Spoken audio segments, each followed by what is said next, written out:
Good. All right, we'll go ahead and get started. Thanks everybody for being here tonight. Before we get started, I did want to recognize Miss Dawn Runiger, our new finance manager. Congratulations. Good to have you. All right, we'll run through the agenda for next week's council meeting and get any questions answered. First, we'll have approval of minutes. First is April 5th, 2021, 5:30 p.m. work session. City Council regular meeting, April 5th, 2021, 6 p.m. And then City Council special call meeting, April 7th, 2021 at 4 p.m. Any questions? All right, next we'll have approve monthly bills, approved March 2021 monthly bills. Any questions? Okay, next we have resolutions. Resolution number 21-89, CDBG CV action plan approval. Alan. Yes, sir. This is our CDBG CV. It's the second round, actually third round of COVID relief that we're getting directly from HUD. So this will allow us to prevent for COVID. And what we intend to use these funds for is the free clinic is needing a nurse practitioner to assist them so that we'll be able to help them with that position. Also, utility assistance again for COVID, for those who've been affected by COVID. And then the balance of that we'll use for, then we'll do small business loans. As we've done in the past, we'll do some more small business loans for those small businesses that's been affected by COVID. And then the largest part of this will be for the Decatur Fire and Rescue. If you remember, we applied for a grant through ADECA for 5 stations. There's 3 stations that are in target areas, so we will purchase the same equipment that we applied for with ADECA grant we'll use to buy for the 3 stations that are in target areas. So that's what we will use these funds for. Okay. Alan, how long are we going to be able to assist with the nurse practitioner? This is just 1 year. Just 1 year. And then at the end of that, basically that nurse practitioner has to go away? Yeah, either that or they'll have to find some additional funding. Okay, thank you. How much from that is going to the nurse practitioner? It's the whole 12. Okay. It's like $1,000 a month, I think. Okay. All right, any other questions? All right, next is resolution number 21-90, 2021-2022 CDBG action plan approval. I guess this will be the first action plan that we have presented to the new council. So just to give you just a little brief overview, HUD gives the city of Decatur a yearly allocation for community development block grant. That money is block granted back to the city. We then we do a 5-year consolidated plan, and this will be our second year into that 5-year consolidated plan, which we outline in that what we want to try to do over the next 5 years. So then we do yearly plans based on that 5-year plan. This year our allocation is $489,040. We're allowed to do 20% of our yearly allocation. 20% of that can go toward administrative cost, which is salaries or any other office, supplies, equipment that may be needed. 15% of that allocation can go toward public service activities. We do, Brandon, he's with Youth Services is our largest recipient of those public service funds. We also do our senior nutrition program at Turner Searles, feeding program, we do that. We also furnish. Volunteer Center does $5,000 where they will do heat relief, where they will provide air conditioners or heaters for senior adults who needs air conditioning. If their doctor tells them, prescribes them and says, hey, you need an air conditioner unit, the Volunteer Center is able to purchase air conditioners. We also provide PACT, $2,000 to where they do a Caring Cars program, which the individuals come in, and if they need their car repaired to make sure so they can get to work, PACT does that. We also provide $4,500 to the Mental Health Association to do senior nutrition, senior supplements or incontinence supplies for patients with Alzheimer's. So that's where 15% of our each year allocation goes toward that. And then our other 3 projects that we will do will be down payment assistance program that we do citywide for first-time home buyers. We will provide up to $4,500 for first-time home buyers to become homeowners. We also will complete our Austinville Park improvements that we're working with Jason on at the Austinville Park. And then Davis Court Park improvements is improvements that we're going to do. There's a family who had 5 brothers, that served in the Vietnam War. Is that the right war, Billy? Vietnam. So we're going to do a monument for them at the Davis Court Park. So that's the projects that we will do this year, if Okay. approved. All right, any questions for Alan? Thank you, sir. All right, next we have resolution number 21-91, final settlement, STPOA 9215, Spring Avenue, State Road 67 to Cedar Lake, project overrun, $52,401.44. Kyle? Good evening, council. Unfortunately, this is typical for LDOT. In some cases, we'll have large overruns after projects are complete, and we just kind of get hit with the bill. That's what this is. I think Carl can maybe speak on, I think he's on the line, speak on the details of what makes up the 52,401. I don't know, Carl, if you want to chime in. Yeah, I'm here. This project was Hey, Carl, you're kind of echoing on us. I don't know if somebody else has got theirs unmuted. We can try again if you want. There you go. Can you hear me better? Yeah. Okay.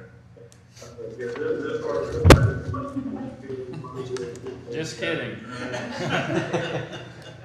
We can't hear. If somebody needs to mute or something, I don't know. You're still echoing.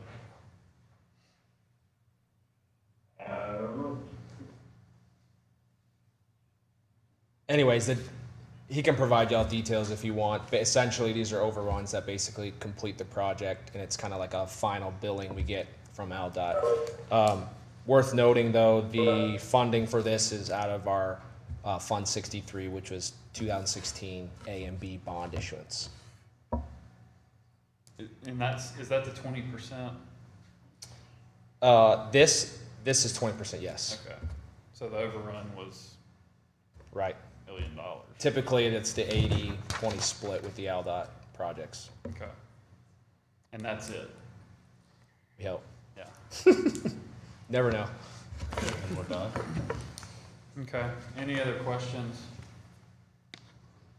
We can call Carl, I guess. Yeah, and Carl can attest to this. I think I remember, Councilman Ard kind of having some problems with the process and how it works, and we looked into if there's ways to improve, and it's kind of at the hands of how LDOT does it. So we just kind of roll with it and anticipate these type of big costs towards the end of the projects as they come in. Okay. Thanks, Kyle. Any other questions? Well, Carl's next up. Resolution number 21-92, approve change order for Bibb Garrett interchange. Carl, we'll try again. Can you hear me? Yeah, that was better. Good. Good. Yeah, this is a change order for Bibb Garrett, dealing with the sewer pipe that's being installed.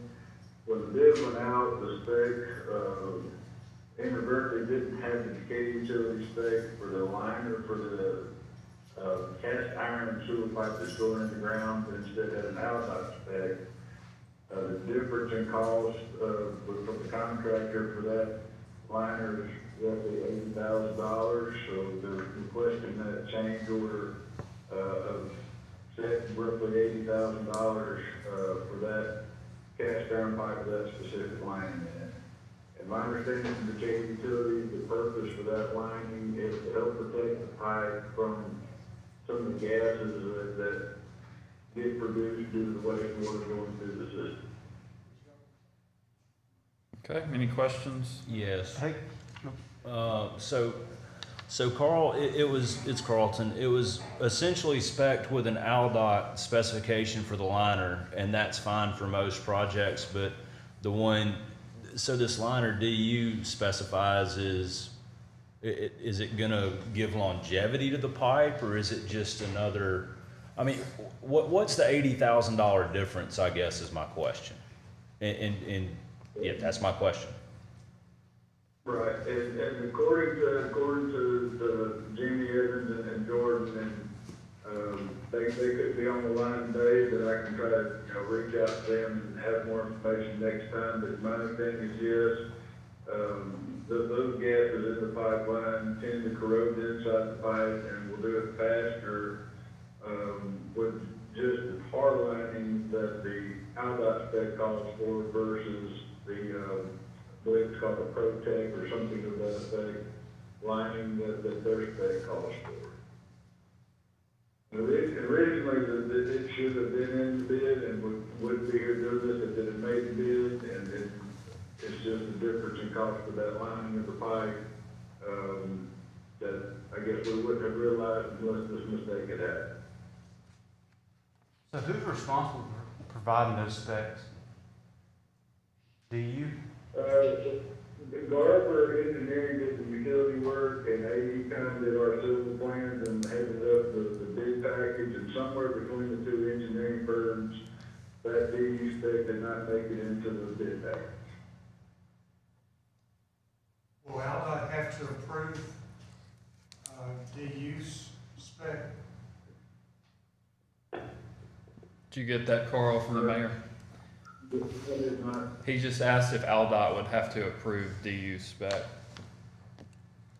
No, I don't believe so, because I believe, Decatur Utilities have run, we put a lot of sewer line in ALDOT right of ways, and I believe since it's probably more stringent, specifications, and, ALDOT wouldn't have an issue with that. Thank you. Any other questions? I'm back. All right, next we have resolution number 21-93, approve relocating AT&T facilities on 6th Avenue between Wilson Street and Prospect Drive. Carl? Yeah, this is, the 6th Avenue Improvements Project that's, I guess, been proposed by Volker and whatever grant monies are out there. And talking with AT&T, in order to get the estimate for their relocation, they've requested a little over $16,000 to prepare those estimates.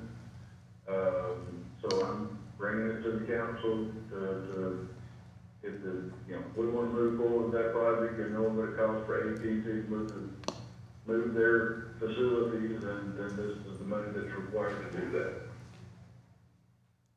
that. Did we budgeted money for the project, or the past council did?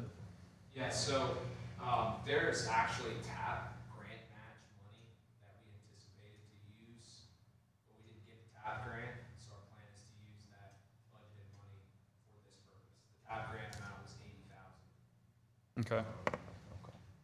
But we only budgeted money for the preliminary stuff like this, correct? We budgeted $20,000, and it was kind of gray. It said the beautification of 6th Avenue. Okay, but, so it's essentially the preliminary stuff and nothing major is what you're saying? All right, thank you. It was 20,000 or There's 25,000. 20,000 in there, but it's in with other contract service items. Okay, gotcha. All right, any other questions? All right, resolution number 21-94, approval of work squad agreement with Alabama Department of Corrections. Herman, is that you or?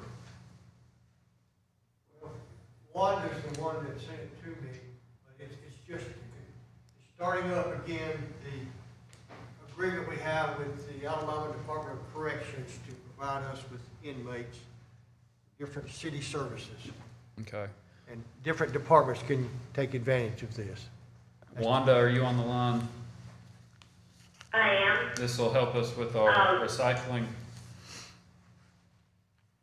Yes, sir. We use about 10 to 12 DOC inmates to assist us with hand sorting, cleaning around the building. We use about usually one person for the landfill.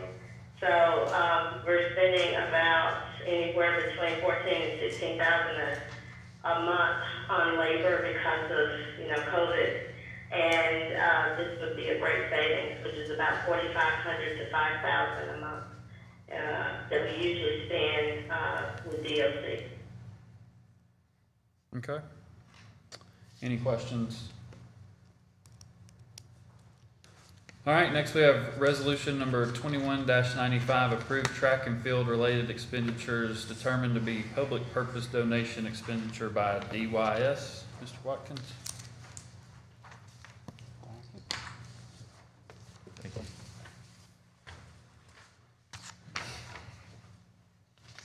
I need to get your walk-up music.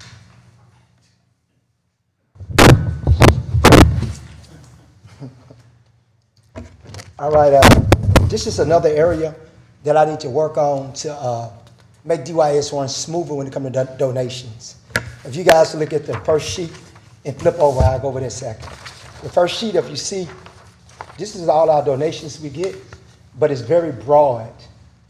So what we done, we help buy uniforms for kids, but if you look on there, it don't have track and field.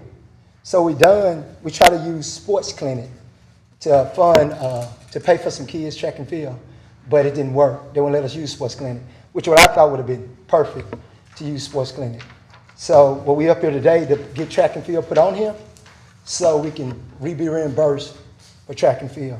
But if you flip it over to the first sheet, it would be better, and it will help me run DYS a whole lot better, especially when it comes to donations, if we can leave it open like you guys see it. Because what happened, we get a donation, we might be still leaving something out. Then we got to come back to y'all guys again. So if you leave it to education, life skills, arts, sports, family, career, events, girls and women, boys and men, and the Garrison's end of the day. So leave it more open and broad. I would say narrow, but the one on the back is too broad. So right now, we have paid for some kids' uniforms for track, which is $583.96. We use sports clinic, which I thought would work, but they said no. So we need to get track and field put on it so I can get the money paid. So you want to add track and field to get this reimbursement, but you're saying what you would like. When we come back, I want to do it that way. I can do it that way now if y'all would like, but I wish we could do it that way now. That way it'll be more narrow, and we just can pick any sports they call, and we're trying to help kids with uniforms. Sure. When you look on the back, when you see basketball, baseball, but track and field wasn't on there. That's why we use sports clinic. We thought that should work, but it didn't work. Gotcha. So what's the problem with going with it like on the first sheet right now? Say it again, sir. What's the problem with going with it? I know you're asking that eventually we go to the first sheet. Yes, sir. What's the problem with going with that now? Why can't we just? And I'm just asking. I would like to go now with that one. So why don't we The just- thing is, they say I got to get track and field on this one to get the reimbursement for $580-something. So do we need to do that before we go to this first sheet, or do we? Yes, sir. We got to do that first. Okay. Yes, sir. Yeah, thank you. I'll just add it, typically we are so specific because in the past we've been required to have a specific purpose of the donation by council before they can spend. Yeah, perfectly fine with letting Brandon and the DYS folks determine where they want to use those donations. That would make accounting easier for it too. But Yeah, I mean, that's a whole lot of paperwork with all those yeah, I think different there's categories. over 40 programs Yes, that sir. they use, and we have to manage, when somebody comes in with $50, we have to track that $50 until it's spent, so, giving him a little bit of ability, to maneuver within the boundaries of what you guys approve, I think would be better. And if you look on the back sheet, we still gonna keep the back sheet, the second one, make sure, that's for our personal use, so we still going to order Yeah. of, that's kinda how we're doing it. You would do that internally, but. Yes, sir, yes, sir, we will. As long as Herman is comfortable with that as well from a legal standpoint. The only thing is that if, say for life skills, if I wanted something specifically to go to girls to women, if I donated $100, and if we have this sort of generic sheet, but I wanted specifically to go to that program, then it's gonna be in a larger pot that, where they might get a portion of, but not the entire $100 that I contributed to them, correct? That would be the trade-off, yes, sir. Well, is that necessary, I mean, but if he knew it was Yes, sir, supposed to that's- be earmarked for whoever, then. I can- That doesn't mean, and I trust Brandon. And I can ask you a but question, that though. doesn't mean that every director is gonna specifically dedicate it to that group. I can ask you a question though. So if you was gonna do girls to women, and it is in life skills. Even though you see it broad, but if you look on the second sheet, we're gonna keep this one. It will go directly to girls to women, your $100. It still will go towards girls. If you look at it. I mean, I got it on the Yes, sir. second sheet, yeah, I follow that. Okay, But yes, I sir. guess if we go to the first sheet, then it becomes more generic, and it's just gonna be life skills, and I would be putting down $100, even though I intended it to go to that program. But it'll come through me when I sign it off, it'll go all to girls and women, because it come through us first. And I trust you, Brandon. Okay. But I guess what I'm saying is that it's not guaranteed that there could not be a mix-up and it goes somewhere else. I mean, that's all I'm saying. So I'm just asking. I don't have a problem with this at all. Yes, I sir. don't.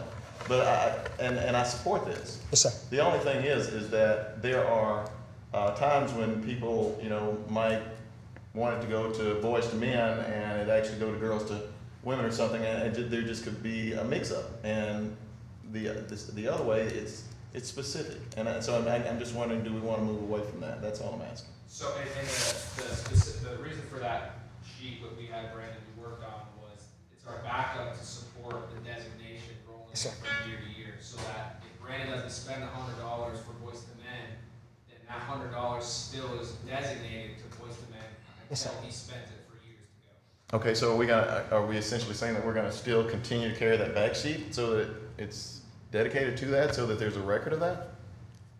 Because, I mean, year after year, it becomes gray and diluted. I mean, it just. In-house, we will have that back sheet. We will keep that back sheet and kept up with. So if you donate to girls and women, you would get a sheet back from us saying that you donated to girls and women. The money would go there. We just need it more broader because it'll be too much on there, track and field and there's other things. But so if someone came in and wanted to do uniforms for something that's not on here, we'll have to come back to you guys. So we'll be able to Again, do I'm not donations. questioning you, and I don't have a problem with it. I just Yes, know sir. that at times where, there have been people who give money to youth services. Yes, sir. Or to any organization, and have intended for it to go to one cause, and then it gets lumped into that general fund situation. And so that's what I don't want people to not contribute, because it's not going exactly where they want it to go. That's the only thing I'm saying. Okay, I mean, I'm good. If Brandon's good with it, as long as he's there, I don't have a problem with it, but, I mean, Let me share what you're actually doing as a city council. You're saying that whatever use they're making of this money serves a public purpose. That means it improves the lives of not just a few, but a general number in the populace. So that's what you're actually doing. You're saying that this particular use is serving a public purpose. That's what you're being asked to do tonight. I don't know about the. Yes, sir. Yes, sir. but any contribution, Herman, regardless, is going to serve a public purpose. No, sir. If I'm contributing to youth services, my expectation is that it's going to be used for a public purpose. No, you're misunderstanding. We're talking about the actual expenditure. The actual expenditure, you must, as a city council, find that that expenditure served a public purpose. I may make a donation, making a request that's not even appropriate. We should accept that. Yes, sir. We have to depend on Brandon and staff to do that. I guess, Brandon, a question I have would be, if somebody comes in and makes a donation, Yes, how sir. many say, okay, or do you say, do you have anywhere specific you want this We to do, go? we do. They And- must, and they or must have a say, specific you place. Do with it, do with it whatever you want to do, Brandon. That's, Here's my that's the $100. perfect, that's the purpose of the forum, is to make sure they dedicate the donation to something that's been approved by council. Okay, So and- that doesn't happen where Ernie says, they come in and we want you to do like a jump house, or something that's not approved by council. So we have a sheet that says, here's your options, please choose one, and Brandon will apply it to that. And I fully understand that. I guess my question is that if we actually go to the first sheet, then it's not specified like it would be on the second sheet. That's all I'm saying. Okay, we're good to move on. Did you have something, Ben? Yeah, so this is not from Decatur Deli, this is from, I coached basketball in that league for 5 years before we had to shut down. And before Brandon was here, one year I found out that we were way underpaying referees compared to what they were paying in other leagues. Exactly. And so Billy contributed, I think the mayor contributed, I got like that, $2,000 from folks just giving me money to give to help pay for referees. Well, Rico couldn't tell me, and for scorekeepers. Rico couldn't tell me specifically that money would go toward Referees and. referees, and I mean, that's why I raised the money, was to try to offset some of the money that the city wasn't paying referees. I And think, it was just frustrating that he couldn't say, yeah, this money will go toward referees. I think it's like Mr. Jackson said, I trust Brandon 100%. However, and the joy of transparency is, I can see why needing this sheet, but I also see the headache it could give from the paperwork and the processes, so I can see why you want this sheet. But, if we want people like Bain to continue to contribute, we need a way to follow it. It's kind of one of those double-edged swords where, I'm with Mr. Jackson. And when they come, when they come in and donate, they will see the second sheet. So when they come in and donate the second sheet that you guys got, that's the one they'll see. So, and I say this real quick, I know it's been some mismanagement money. I'm not suggesting that. I mean, No, that's no, not I know what I'm saying, Okay. just saying open, All right. I respect that. I'm standing to say this for me. Give me a chance with my integrity. Give me my opportunity. That's what I'm gonna say. Give me my opportunity. Let me show that I can, because they're saying now that I got to pay back this money, and I didn't make this form. I ain't got no problem paying back the $560, because I have it, that ain't the problem. It's what I'm trying to do different, so I can run this smoother. That's basically what I'm trying to do. So it doesn't But, happen again. and the form was like this, and I thought I could use Sports Clinic, but I have to pay it back, which is fine if I have to. I'm not gonna make myself do it. I do it on my personal account, but I'm trying to get it set up. Give me an opportunity let my integrity be put online. And I was there for you before. And here's the other thing, and I'm gonna end it on this, but the thing is that I don't have a problem with what you're saying, I don't have a problem with this form. My concern is that someone walking off the street wanting to give, $100, we'll just use that round generic number, $100 for a particular or specific Yes, sir. program, that they have the confidence when they leave the office that it is going directly to that program. That's all I'm looking Yes, sir. for. Yes, sir. Is that they have the confidence when I leave this office that money is going specifically to the program that I am wanting it to be directed to. That's And that's what I have with track and field. Because if they don't have that confidence, then our contributions are likely going to go down. And that would happen track and field, that it wasn't on here, Uh-huh. and we thought we used Sports Clinic, so that's what happened. Okay. So we didn't know, because a lot more things that they do, we don't know. Okay. So if we put all of them on there, it'll be, oh God, it'll be 12 sheets. Okay. So somebody do come in and say what you say.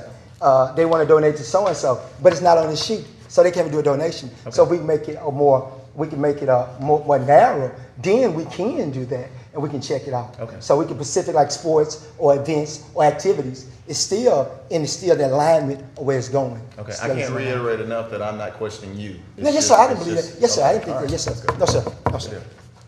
Any other questions? We got one down here. Oh, sorry. I wanted to say, I'm a program coordinator for catering services. I have been quite a while, and what normally happens in my experience is, I've had several donations to do certain things for my particular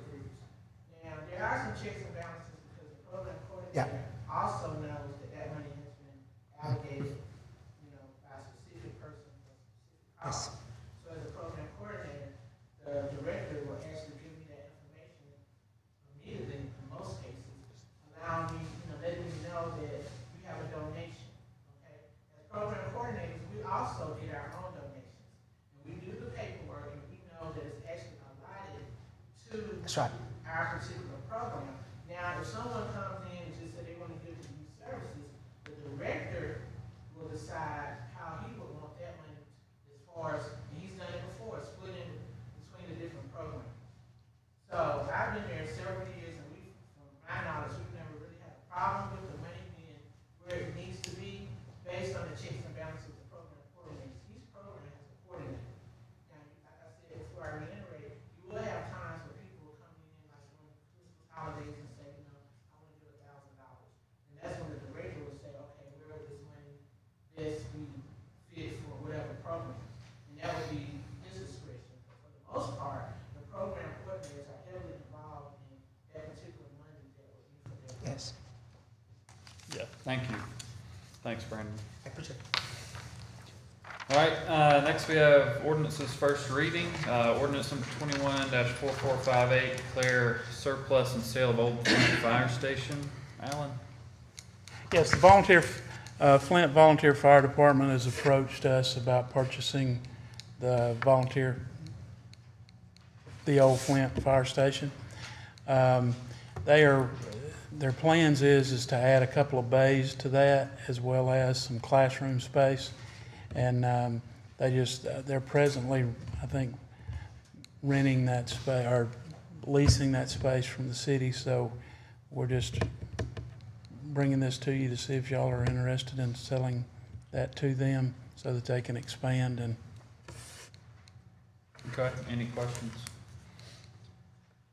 All right, ordinance number 21-4459, declare surplus and sell 220 12th Avenue Southwest under the Dawn program. yes, this is just an adjacent property owner that lives at 218 12th Avenue Southwest.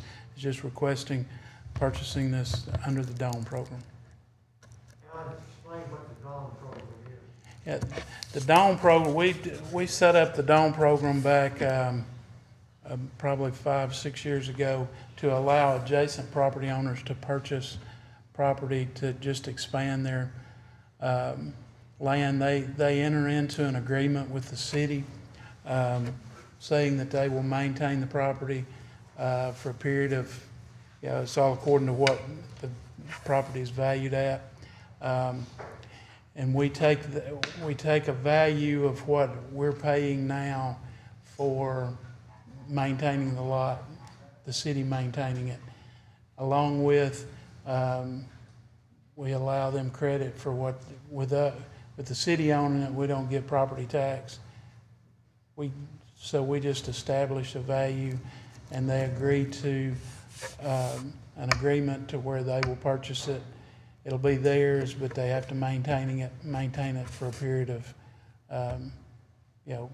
I think in this case it'll be 5 years. Okay. I was expecting to have one more on there tonight, one more Dawn program. Do we know when we're gonna have that other one? It's on the next agenda. That's on Hampton Circle. Thank you, yes, thank you. Yeah, it'll be on the next agenda. Any questions for Alan? All right, next ordinances, ordinance number 21-4455, amend Code of Decatur, Alabama, Chapter 22, Section 22-33.1 to include 2nd Avenue Northeast as a 20-mile-per-hour zone. Anything different? Yeah, it's just gonna run on Lee Street, or Second Avenue to Lee Street to Woodland Drive. Okay. Any questions? Okay, the next regular work session will be on April 26, 2021 at 5 p.m. The next regular council meeting will be on May 3rd, 2021 at 6 p.m. Our council meeting next week is at 10 a.m. I do have one public comment. Vega Zaman would like to talk to us about SB 10, the Trans Youth Bill.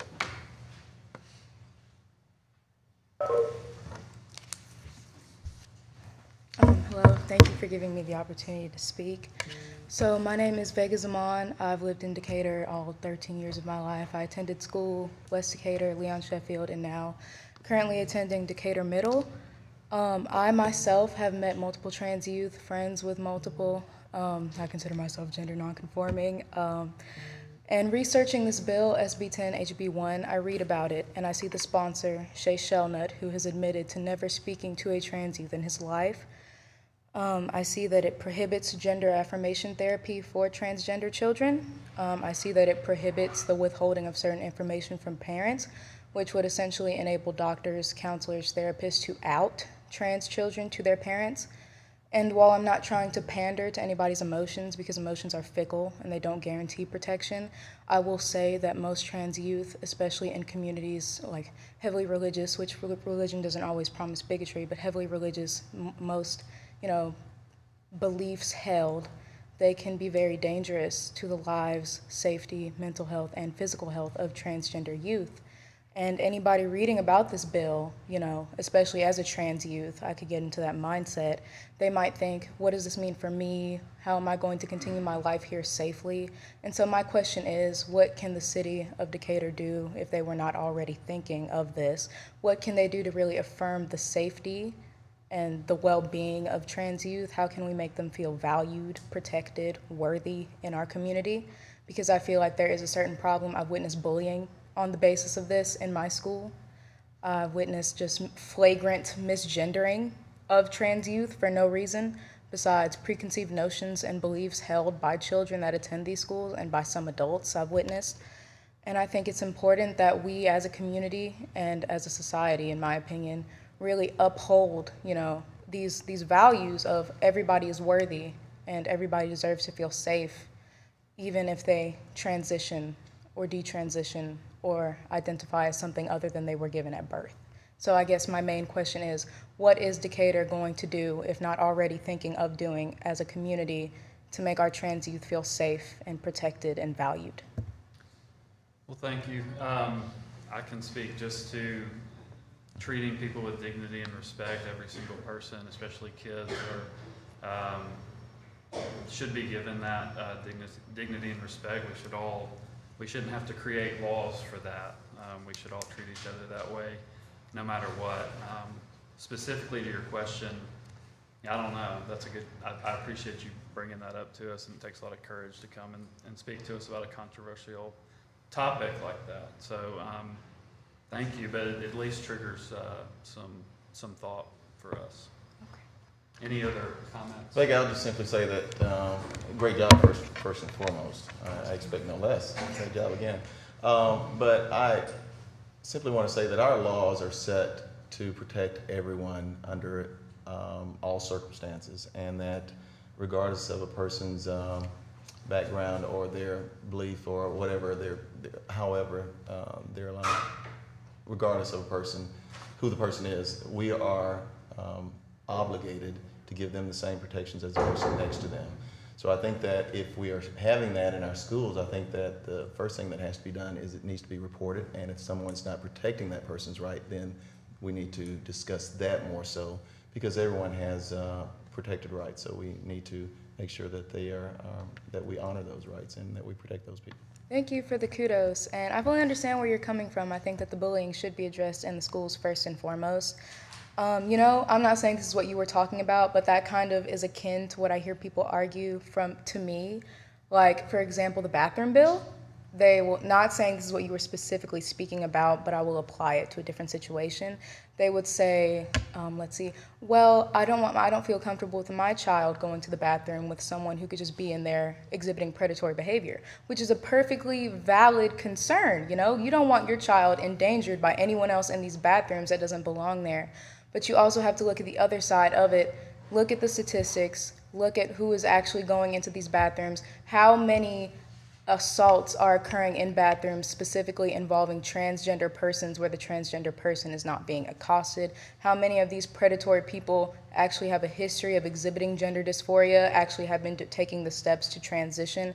And what are we doing to address them? Well, I do think that our schools should be addressed first, and that they could be doing a better job of making all children feel valued, worthy, and accepted regardless of their sexual orientation or gender identity. I also think that us as a city, like the murals that were being painted and the campaigns for all these different things, I think that LGBT, specifically trans acceptance, because this is what I'm speaking about, and other issues, I definitely think they could be addressed as a city, and maybe that would lead to some sort of progress.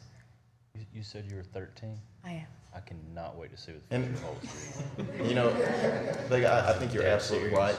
We do, and I guess the laws that I was speaking of protect, kind of overlap what the school is doing, but we do need to do a better job of recognizing that people have special needs. So I agree with you totally. Thank you. Thank you. Thank you, Vega. Good job. Okay, anything from directors?